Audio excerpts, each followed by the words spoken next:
चाहते हैं आपका भला हो, तो भला तभी संभव है जब आप डॉक्टर बाबा साहब अम्बेडकर के संविधान को इस देश में लागू कराओ। जब इस देश में डॉक्टर बाबा साहब अम्बेडकर का लिखित संविधान लागू होगा और देश संविधान के हिसाब से चलेगा, तभी जाके आपकी जिंदगी में बदलाव आएगा। और संविधान को लागू वही करा सकते हैं, संविधान को जिम्मेदारी से वही चला सकते हैं जो सत्ता में होते हैं। लोकतंत्र में वोट के आधार पर सत्ता तय होती है।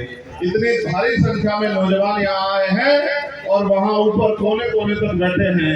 इधर भी बहुत दूर दूर तक पूरे ग्राउंड में फैले हुए हैं, वहाँ सामने तो किसी छत पर चढ़ के बैठे हुए हैं।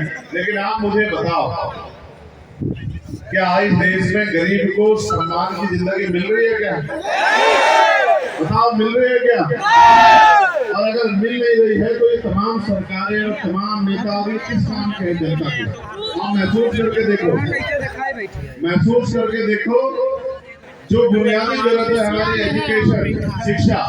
अभी शिक्षा का बजट जारी हुआ तो शिक्षा का बजट सरकार ने कम कर दिया। क्यों कम कर दिया? क्या हमारे देश में बहुत अच्छी शिक्षा मिल रही है तो बजट कम कर दिया? बजट इसलिए कम कर दिया क्योंकि सरकार को लगता है कि बजट बढ़ेगा तो ग्रामीण क्षेत्रों तक भी अच्छे स्कूल कॉलेज खुलेंगे, जो आवश्यकता है टीचरों की पूरी होगी।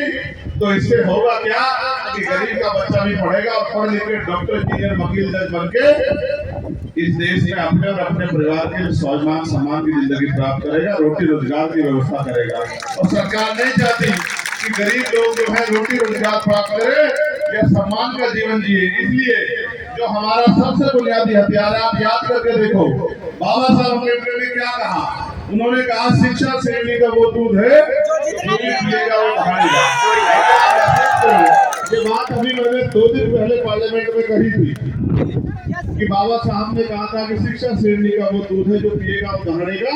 अगर मैं आज पार्लियामेंट में खड़ा हूँ तो शिक्षा की वजह से खड़ा हूँ, या फिर जो जनता ने मुझे वोट देके भेजा इस वजह से खड़ा हूँ। आप ही बताओ, क्या कोई गरीब का बेटा डॉक्टर, इंजीनियर बन सकता है इस देश में? अगर सरकारी कॉलेज में नंबर नहीं आया तो करोड़ों रुपए की डोनेशन लगती है। हर माँ बाप चाहते हैं उनका बेटा डॉक्टर, इंजीनियर बने, तो बनेगा कहाँ से? जब सरकारी स्कूल तो गवर्नमेंट बंद कर रही है और प्राइवेट स्कूल बड़े बड़े खुल गए हैं, और प्राइवेट स्कूलों में शिक्षा इतनी महंगी है कि लाखों लाखों रुपए का खर्चा कोई गरीब परिवार वहन नहीं कर सकता है।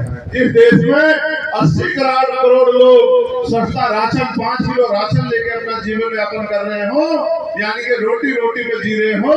आप महसूस करो, क्या वो अच्छी पढ़ाई अपने बच्चों की करा सकते हैं? बताओ, करा सकते हैं?